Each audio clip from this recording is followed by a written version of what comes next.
बिस्मिल्लाहिर्रहमानिर्रहीम। अस्सलाम वालेकुम नाज़रीन, मैं जवाद यूसुफ और आप सबको अपने ऑफिशियल चैनल में खुशामदीद कहता। वही हुआ जिसका डर था। नेतन्याहू ने एक नया महाज खोल दिया है। ईरान पर रात की तारीकी में हमले किए गए हैं। ईरान के मुख्तलिफ जजीरों पर हमला करने के साथ साथ नाज़रीन एक जानिब अमरीका ने हमले किए हैं तो दूसरी जानिब इसराइल ने लबनान पर बड़े अहम मकामात पर हमले करके कुछ मकामात पर कब्जा भी कर लिया है। ये इतलात मौसूल हो रही है। ईरान की जानिब से क्या रिस्पॉन्स दिया गया, लबनान की जानिब से क्या रिस्पॉन्स दिया गया, और जो मुज़ाकरात फाइनलाइज हुए थे कि मुज़ाकरात के अंदर ये वो पॉइंट्स हैं जिन पर हम मुत्तफिक हो चुके हैं।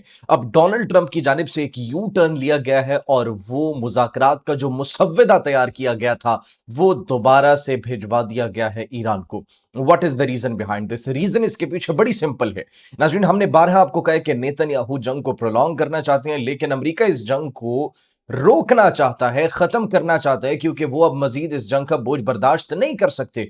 क्यों नहीं बर्दाश्त कर सकते? क्योंकि $60 बिलियन इजाफी खर्च उनकी अवाम को इस जंग की वजह से उठाना पड़ रहा है और अवाम के अंदर शदीद गम गुस्सा पाया जा रहा है। लेकिन हमने आपको अपने पिछले व्लॉग्स में खबर दी थी कि जो मुसव्वदा फाइनलाइज हुआ था, जो दोनों फरीकैन मुत्तफिक हो चुके थे, वो डोनाल्ड ट्रंप ने अपने इत्तेहादियों को भेजा। अब नाज़रीन, जब डोनाल्ड ट्रंप ने अपने इत्तेहादियों को भेजा तो उसके बाद अब एक नया मुसव्वदा तैयार किया गया, कुछ नई डिमांड सामने आ चुकी हैं।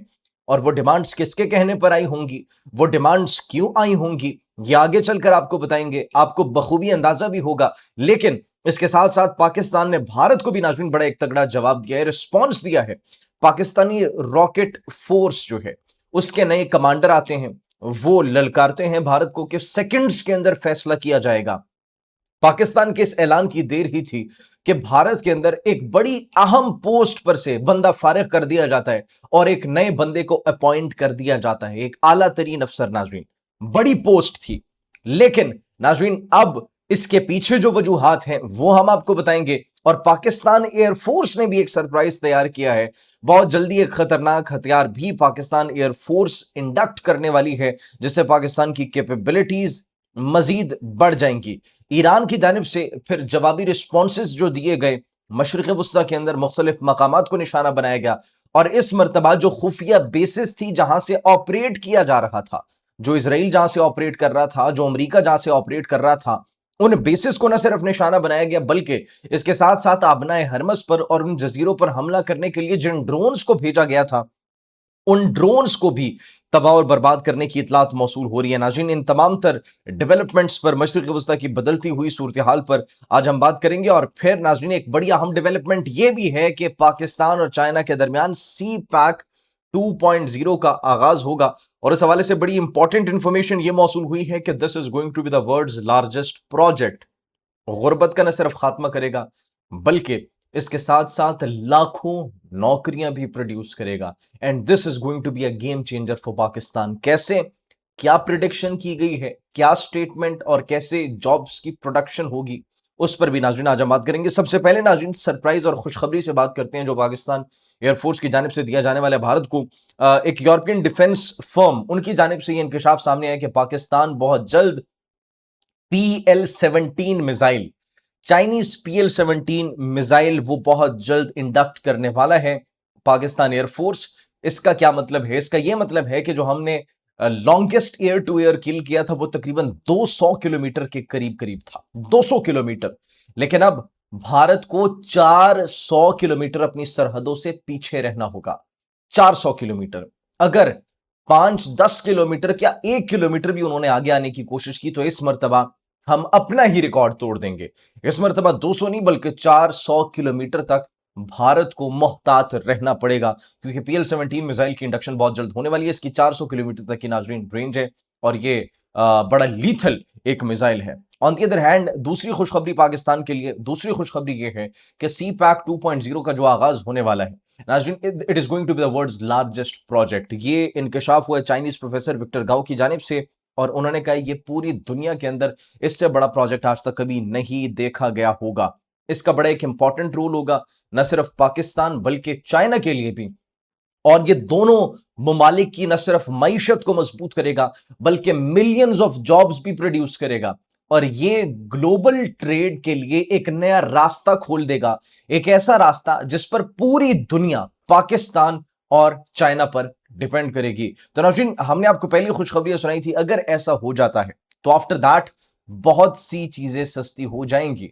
पाकिस्तान के अंदर बिजली सस्ती हो सकती है, गैस, तेल, पेट्रोलियम मसनूआत, और अगर ईरान की ये डील फाइनलाइज हो जाती है जिसमें हमें भी रुकावट बनती हुई दिखाई दे रही है, उस पर भी बात करते हैं, तो पाकिस्तान के अंदर पेट्रोलियम मसनूआत भी बहुत सस्ती हो जाएंगी, क्योंकि 15 रुपए लीटर ईरान के अंदर पेट्रोल इस वक्त मिल रहे, तो 15 रुपए लीटर अगर हम उनसे लेंगे तो फिर यहां पर कितना दिया जाएगा। तो ये अवाम एक्चुअली उस को देख रही है और दुआ भी ये कर रही है कि मामलात ठीक हो जाएं। पाकिस्तान जो कोशिशें कर रहा है, पाकिस्तान की उन कोशिशों को अल्लाह सुब्हानहू व तआला कामयाब फरमाए। अब नाज़रीन, भारत के लिए एक बुरी खबर, भारत के लिए बुरी खबर यह है कि पाकिस्तान ने ललकारा भारत को कि अगली जंग जो है वो मिनटों में नहीं होगी, अगली जंग का फैसला सेकंड्स में किया जाएगा। उसके फौरन बाद ही भारत ने अपना जो चीफ ऑफ डिफेंस स्टाफ है, अनिल चौहान, उनको हटा दिया ऑपरेशन सिंदूर के फेलियर की वजह से, क्योंकि अब पूरी दुनिया के सामने आ चुके हैं कि भारत को किस तरीके से शिकस्त का सामना करना पड़ा, हजीमत उठाना पड़ी उनको, तो अब ये पूरी दुनिया के सामने है। राफेल जो गिरे थे उनको जस्टिफाई नहीं कर सके, S-400 जो तबाह हुआ था उसको जस्टिफाई नहीं कर सके, 250 से ज्यादा सोल्जर्स जिनको जहन्नुम वासिल किया गया था, जो जिनकी फैमिलीज को अब तक रिवॉर्ड नहीं किया गया, जिनको अभी तक एक्नॉलेज तक नहीं किया गया भारत की जानिब से, फौजी सरहदों पर लड़ते हुए वो हलाक हो गए और उनको एक्नॉलेज ही नहीं कर रही भारत। भारतीय हुकूमत, गोदी मीडिया तक को इजाजत नहीं दी गई कि एक्नॉलेज करें उनको, और उनकी फैमिलीज में से जिसने भी बोलने की कोशिश की उसका मुंह दबा दिया गया, मुंह दबोच लिया गया, और उनकी फैमिलीज तक को गायब कर दिया गया था नाज़रीन, उठा लिया गया था ताकि ये कुछ कह ना सके। तो this is what is happening in India. तो अब नाज़रीन कोई जस्टिफिकेशन ताकि नई और अच्छी दे सके, इसलिए नया चीफ ऑफ डिफेंस स्टाफ उन्होंने अपॉइंट किया है, NS राजा सुब्रमणी। प्रीवियस CDF जो अनिल चौहान था, CDS, उसको हटा दिया गया है।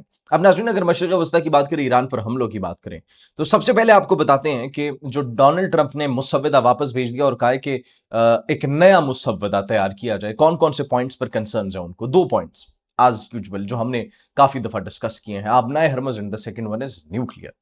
न्यूक्लियर प्रोग्राम के हवाले से वो चाहते हैं कि मजीद डिटेल्स में बताया जाए कि अफजोदा यूरेनियम के साथ क्या किया जाएगा, कैसे किया जाएगा, किसकी मौजूदगी में किया जाएगा, उसको डिस्कार्ड किया जाएगा, फेंका जाएगा, उसको किसी मुल्क के हवाले किया जाएगा, कब तक इस पर बात होगी, 30 दिन 60 दिन में अगर बात होती भी है तो फिर उसकी क्या शराइत होंगी, कौन कौन उन मुज़ाकरात में शामिल होगा, और उसके बाद फिर आबनाए हरमस के हवाले से मजीद एक डिटेल्ड प्लान उन्होंने तलब किया कि आबनाए हरमस पर एक्चुअली आप क्या करना चाहते हैं।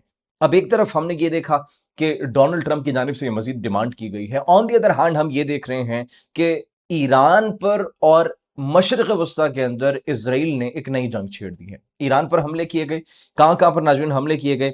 सबसे पहले तो जनूबी ईरान के जजीरे सिरक में जो टेलीकम्युनिकेशन टावर है उनको मिसाइल से निशाना बनाया गया, फिर कुछ जजीरों को भी निशाना बनाया गया था, और ये सेंटकॉम की जानिब से कहा गया है कि जो गोरख जजीरा है और जजीरे कशम, उनको जो है वो निशाना बनाया गया है, और कमांड एंड कंट्रोल सेंटर्स पर हमले किए गए हैं, और ये ईरान की जानिब से जो जारहाना इक़दाम थे उनके जवाब में की गई। That's what CENTCOM is saying.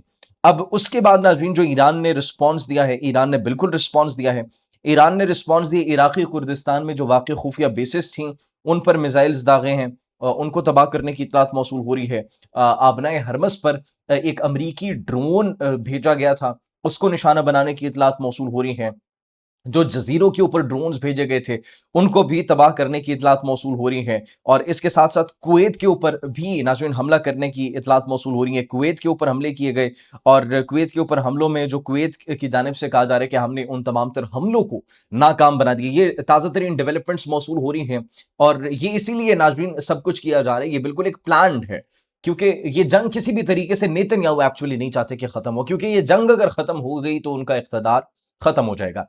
अब सिर्फ यही नहीं, बल्कि जो जनूबी लबनान है, बेफोर्ट कले, उस पर कब्जा करने की इतलात मौसूल हो रही हैं और ये नेतन्याहू ने अहकामात जारी किए थे अपनी फ़ौज को, जिस तरीके से गज़ा के अंदर कहा गया था कि 70% इलाके के ऊपर मुकम्मल तौर पर कंट्रोल हासिल कर लिया जाए। मगरिबी किनारे के ऊपर, वेस्ट बैंक के ऊपर हम देख रहे हैं जिस तरीके से गैर कानूनी आबादकारियाँ जारी हैं और जिस तरीके से निकाला जा रहा है वहाँ पर अहले फ़लस्तीन को, अहले गज़ा को, और अब लबनान तक भी उसको एक्सपैंड किया जा रहा है।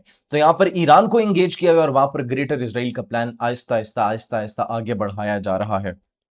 इजरायली वज़ीर-ए-आज़म ने नाज़रीन इसको एक अहम मोड़ करार दिया और उन्होंने कहा कि हम एक मुख्तलिफ अंदाज़ में बेफूट वापस आए हैं, हम मुत्तहिद, पुरज़्म और पहले से ज़्यादा मज़बूत वापस आए हैं। तो अब भी अगर मुसलमानों को अक्ल ना आई, तो फिर कुछ भी नहीं किया जा सकता। ये वक़्त है इत्तेहाद का, तो लेट्स सी व्हाट हैपेंस। इत्तेहाद किया जाता है और ये जिस तरीके से एक्सपेंशन हो रही है इज़राइल की, इसको रोकने के लिए कोई इक़दामात किए जाते हैं या फिर नहीं। आप क्या सोचते हैं इस बारे में? कमेंट सेक्शन में अपनी कीमती राय से ज़रूर आगाह कीजिएगा। मुझे इजाज़त दीजिए। अल्लाह निगहबान।